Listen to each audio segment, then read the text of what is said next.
Welcome to the Lyster Health Talks podcast. Each month, listen in as the team focuses their discussion on relevant, relatable health content that empowers your health and the readiness of the force. In today's show, our behavioral health team is taking over the show with special guest Lieutenant Colonel Adam Keller holding the reins as our host.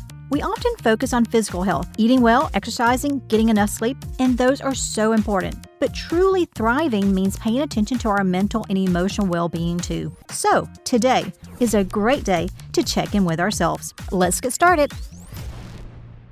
Hey everyone, and welcome to Lyster Health Talks. Today's episode is about how focusing on self-care can lead to a huge boost in your mental well-being.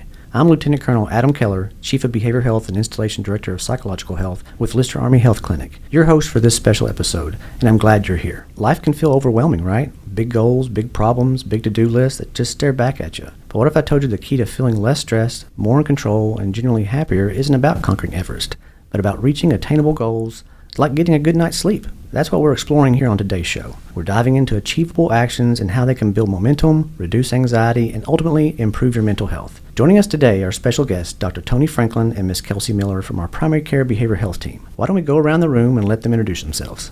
Yes, so glad you're with us today. I'm the behavioral health consultant here at Primary Care. I am a retired veteran. I was a military psychologist for many years and an aeromedical psychologist as well. And I hung out in the joint special ops community. But now I'm fortunate to be in the latter stages of my career where I take care of the same people that I served with all those years. And that's aviators, aviator maintainers, their families. And this is kind of where I started my career, and it's so fun to be back here. We're going to have a good discussion, I believe. Hello all, my name is Kelsey Miller. I'm the behavioral health care facilitator for our clinic and an RN by trade. I am a Wiregrass native, and I am thrilled to have the opportunity to provide care to our service members and their families and to discuss mental health with you today. I know you guys got a third member of the team of the primary care behavioral health. That falls in with special care. That's Ms. Marcetta Chansey. She's the external behavioral health consultant. So you got an internal, an external, and a care facilitator that keeps it all together. So Dr. Franklin does more of the therapy side of the house. Ms. Chansey does more of the medication, giving recommendations to the primary care providers on medications that can start in primary care. So I think you all got a trifecta of a team there, and we're really glad that we got you here at Lyster Army Health Clinic. All right, so we got through our introductions, but what brings us all here together today is let's talk about Mental Health Awareness Month. Why do we observe Mental Health Awareness Month? Well, I believe we do that to raise awareness. We want to try to reduce the stigma associated with mental health and promote support for individuals and families who are affected by mental illness. I also believe we discuss it to improve access to care, knowledge, to resources available, and to encourage open communication. And lastly, to celebrate those in recovery. Like you said, big part of that was reducing stigma. I mean, that's something that we've kind of been dealing with in mental health, but I think that's really improved over the last 20 years. That I've been in the military. I can tell a big difference, a lot more resources out there. Just that we're having a conversation today. I don't think we would have had this conversation 20 years ago when I joined the military. So, I totally agree with you because I see that soldiers and families are much more prone to access mental health when they need it for all kinds of things, not just depression, anxiety, but I mean, for other things you wouldn't even think about. Weight loss, smoking cessation, obviously stopping drinking, sleep wellness.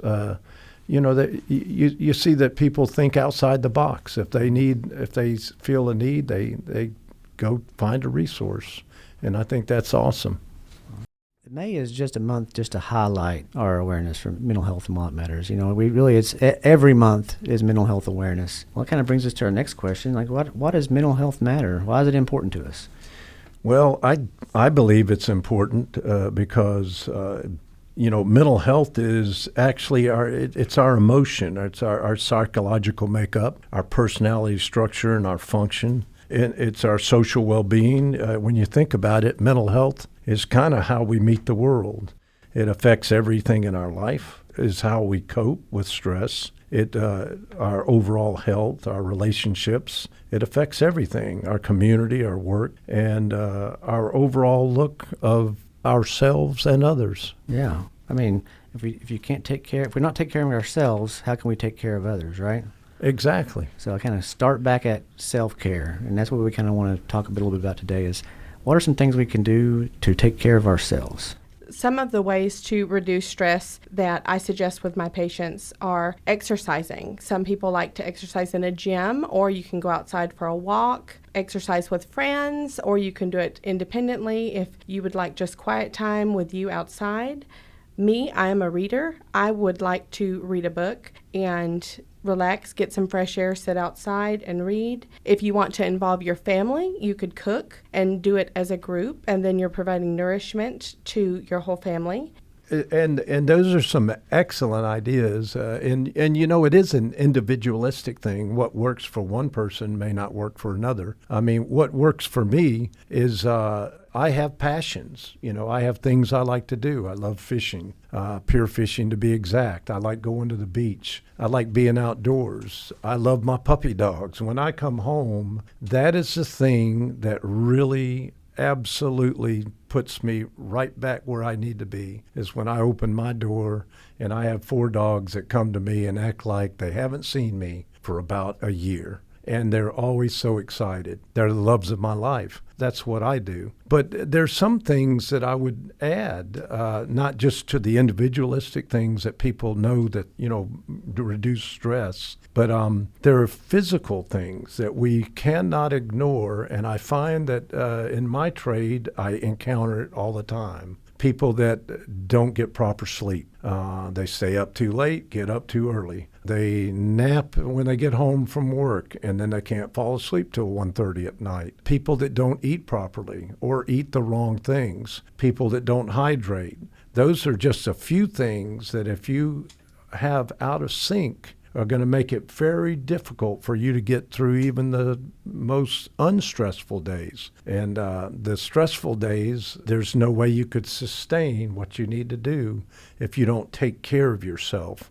Sleep, eat, drink. It has to be important to you, and it has to be done right every day, every night, or else things are going to seem a lot harder than they should be. I think when it comes to self-care, sometimes it's hard for people to take care of themselves. I mean, they're like exactly. They're workaholics, or they're taking care of others, and a lot of that is just making yourself accountable. And you might have to do that by setting goals, even if it's the smallest goal.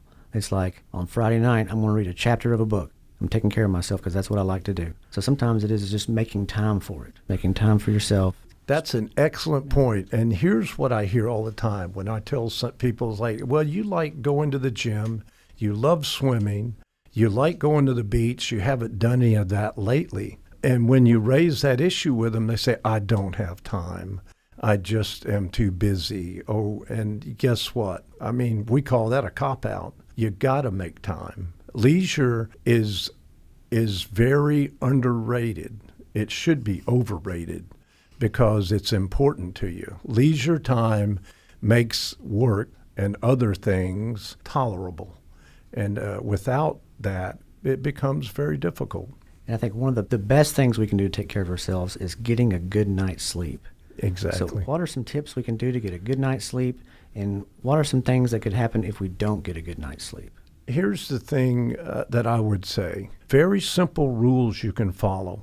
Napping is an absolute detriment to proper sleep. Now, you may get sleep, it's not going to be quality sleep. So people that kind of get off work and say, boy, I'm going to get me a couple hours, 2-3 hours sleep before dinner, and then I'll get up and make dinner. They're replacing the demand for sleep. And when they try to go to bed at 10:30, they're not going to be falling asleep. They're going to be staying up later. So I would first say no napping. The other thing is to develop routines. So when you are ready to go to sleep, you're basically signaling your brain, your body, your the whole makeup of who you are is getting ready to go to sleep. And so those routines can be individualistic, but the idea is that you do the same thing every night, and that signals your body to get ready for sleep. So when you lay down in that bed, generally you'll fall asleep within 5 or 10 minutes. The next thing I would say is when you have those nights where you do lay down and you're still tossing and turning after about 15 or 20 minutes, get out of bed, go do something. Your body is not ready to go to sleep. Your brain's not ready to turn off. Go do some things that that you'd like to get done. Getting ready for tomorrow, taking care of things, doing household chores. And when your body gets tired, it'll signal you. You'll start kind of drifting off. If you're sitting there watching TV, you'll notice that you're tired, and that's the time to go lay down. A lot of things are environmental with sleep. A very comfortable bed. Cooler temperatures promote sleep. Warmer temperatures keep you awake or make you wake up during the night. And then configuring your room is another thing. A darker room's better for sleep. You might have a small night light, but the idea is you want something to be dark, you want it to be quiet. Those are some things can help you develop better sleep patterns. And the last thing I'll say is it should be the same. One thing that people do is they sleep different for work, they sleep different for the weekends. Your sleep should be the same all 7 days. Now, I understand people out there saying, well, I work shift work, everything's different. Yes, that makes it much more difficult, and those are harder things to solve. But when you can, your sleep should be routine. It should be the same every single night. And you'll find that it promotes better sleep, more quality sleep. So like the big points there, big thing is routine, and you want cool, calm, and quiet in the room. Exactly. You got to set yourself up for success, right? That's it. All right. So I think those are two big takeaways there. Talking about how not getting enough sleep can kind of lead to having mental health problems. I say the majority of my patients, when they initially come to me, have a problem with their sleep, in addition to whether they're dealing with depression or anxiety or some past trauma. Usually there's always a sleep component if they're not getting that quality sleep. So that's why it's like most important to kind of focus on the small things and then to kind of keep from them being like a stumbling block to having more problems. Yeah, and I've seen the same thing. When people have issues, depression, anxiety, sleep is usually right there. Sleep deprivation is always a byproduct of that. Does one cause the other? I don't know. We could argue that, which came first, the chicken or the egg. But the idea is they are correlated, and it's something to think about. So if we improve, if we get a handle on anxiety, sleep improves. If I get a handle on sleep, my anxiety improves. Depression improves. It's the same thing. They kind of live in the same camp. What are some signs that a patient may have that they might need to come talk to you, that there might be some things they could work on? Just some warning signs to say, hey, maybe I should find somebody to talk about it. Well, a lot of what I see with my patients is they've had eating or sleep habit changes. They tend to withdraw from family or friends. They change hobbies or aren't putting any time into their hobbies. They have a decrease in energy level. They might have new pains and aches.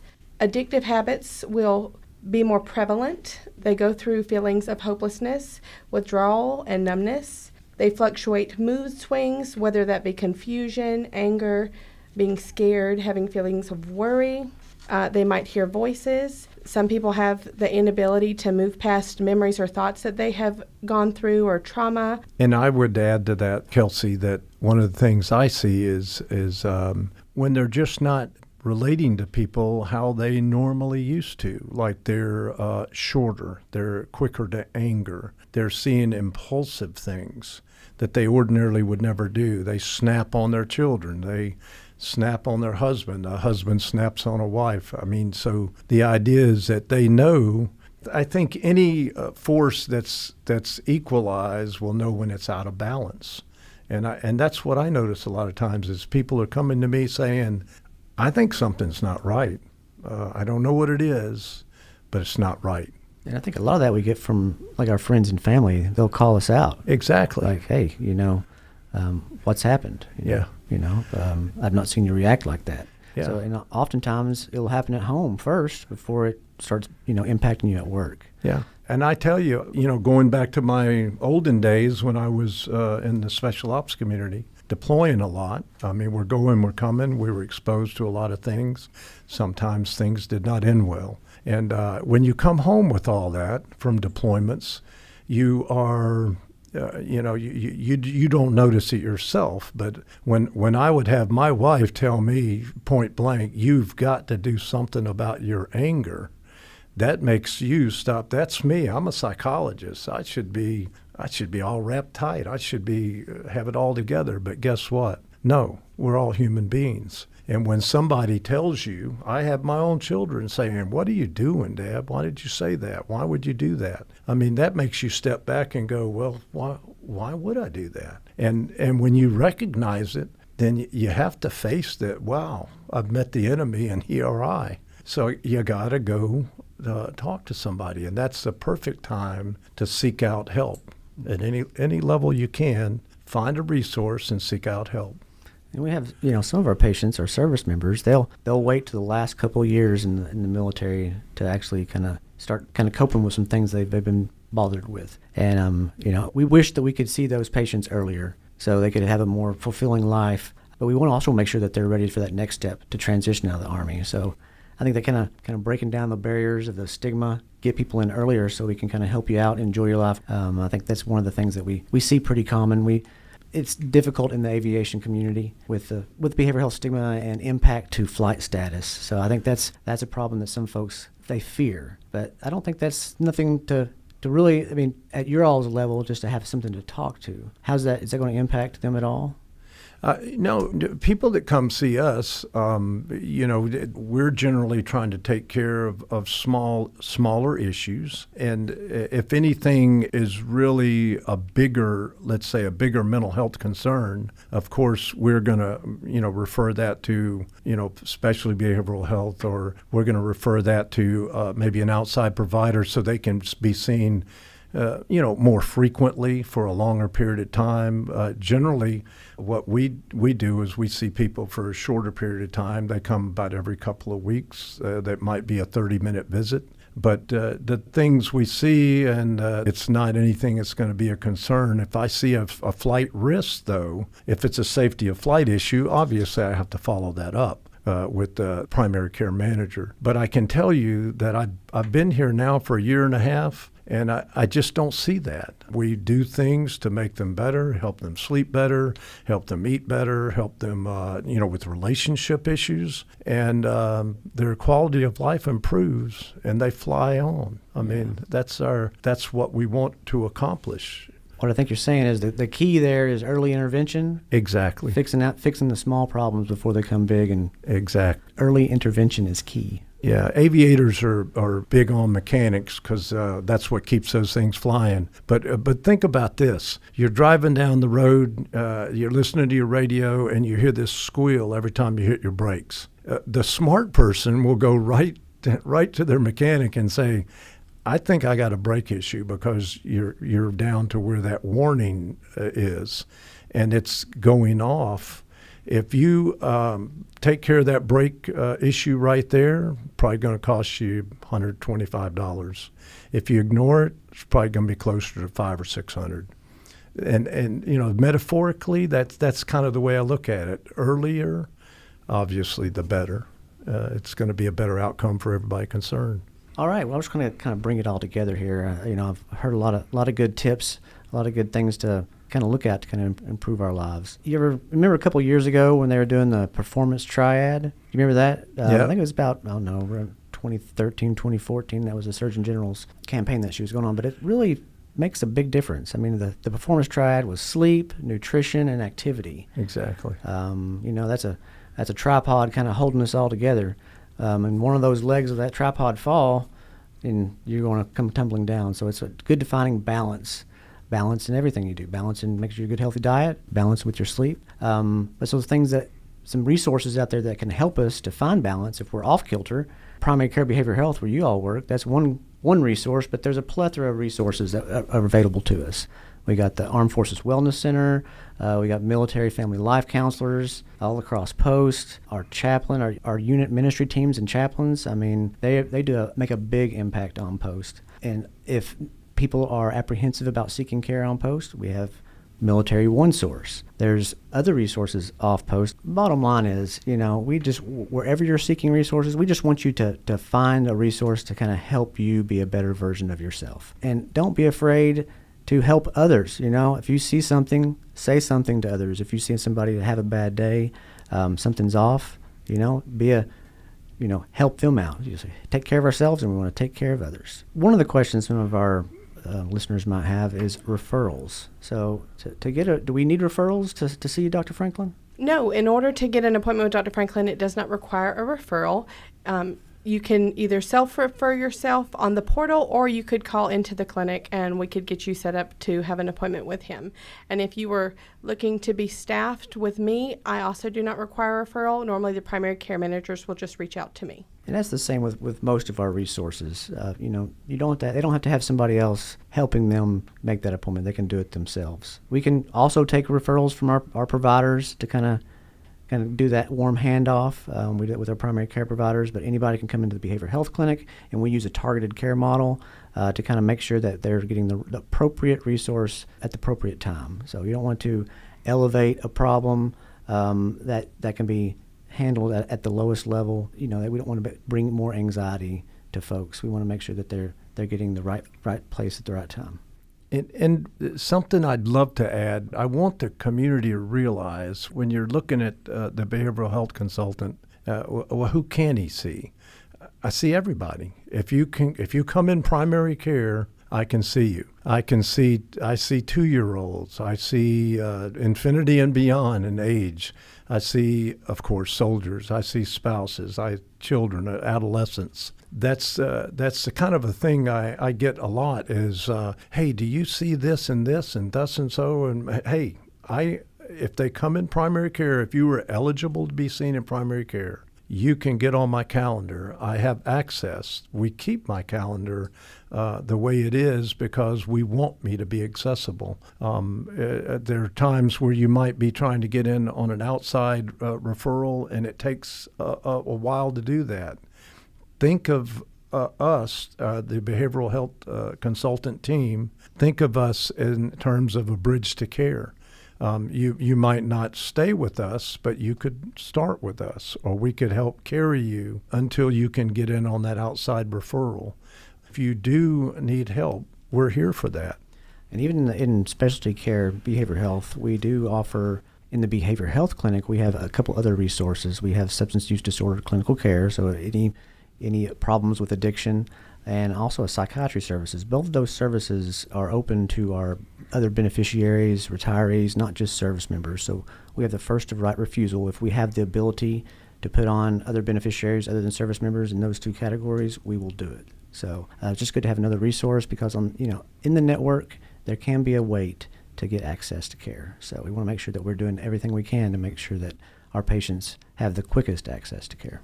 I do have something else I want to share with you today, and it's in the way of a gift to you. And it's something that I stumbled upon. I had an old college professor, and he used to say something when we were in group and somebody would bring up something that was earth-shattering, and we're wanting some feedback on it. And he would tell them this. This is what he would say. He said, well, I just want to tell you that this too shall pass. Now, everybody's heard that. We've all heard that phrase, but it was the second part of what he said that always stuck with me. And this is what he would tell them: this too shall pass. So decide right now how much time you want to spend on it. That really, when you think about it, there's some very important words in there, time and spend. Now, we know spend is money. We spend money. We also spend time. We can get more money. We'll never get more time.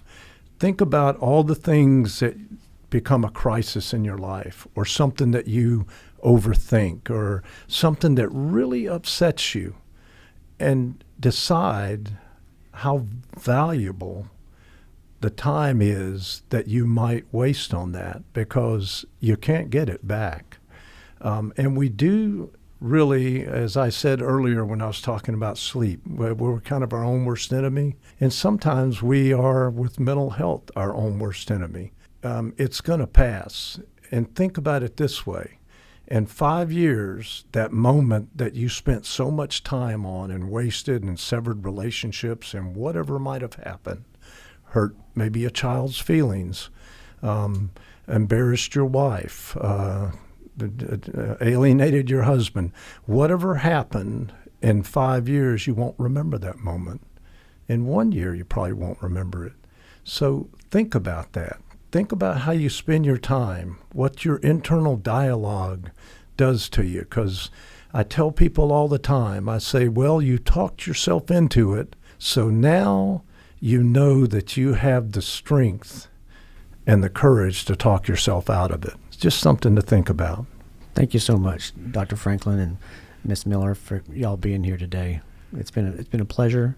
It's been a great topic. It's been a needed discussion, and looking forward to speaking with you all in the future. Oh, it was awesome. Thank you so much. Yep, thank you. And that's all for this episode of Lyster Health Talks. Thank you for listening, and remember to be kind to yourself, focus on self-care, and celebrate every step forward. Thanks for listening.